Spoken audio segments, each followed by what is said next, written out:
और सब्सक्राइब कीजिए हमारे YouTube channel steno knowledge hub को और दबाइए इस बेल आइकन को ताकि आपको हमारी वीडियो जल्द मिल सके। The woman sat by herself in the small room at the back of the house. She could hear the voices of the people sitting together in the large front room, and at times a few notes from a well-known air would reach her from the radio set, which was always kept near the door.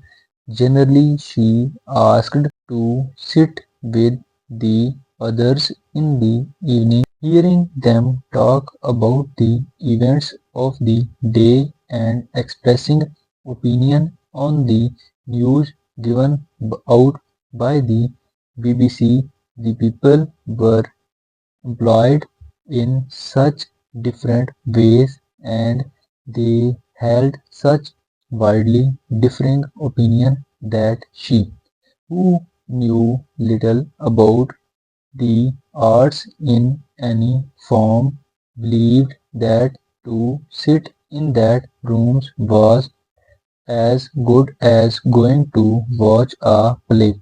That night, however, she continued to sit by herself in the small and rather plain back room that had been used as office for the past 30 years. She looked down at her hands and saw on them sign of years of hard work. Not for here were the white hands of her boarders, few, if any, of whom had ever done any really had worked in their lives.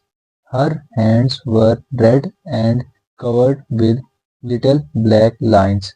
For as long as she could remember, she had to work for her living, helping for mother and afterwards working in the boarding house. That day her boarding house had been bought. She herself had signed the papers that means that the house would pass into other hands.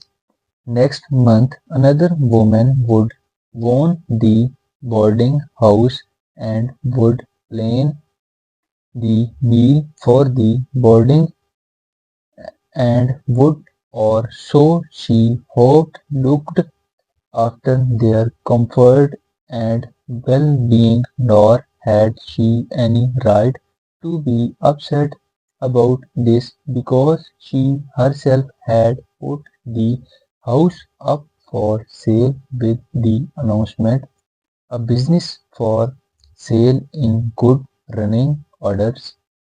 The owner is willing to consider the sale at a reasonable price of the boarding house known as High Views. It faces the sea and has room for 25 boarders, an interesting and profitable business for any willing to work.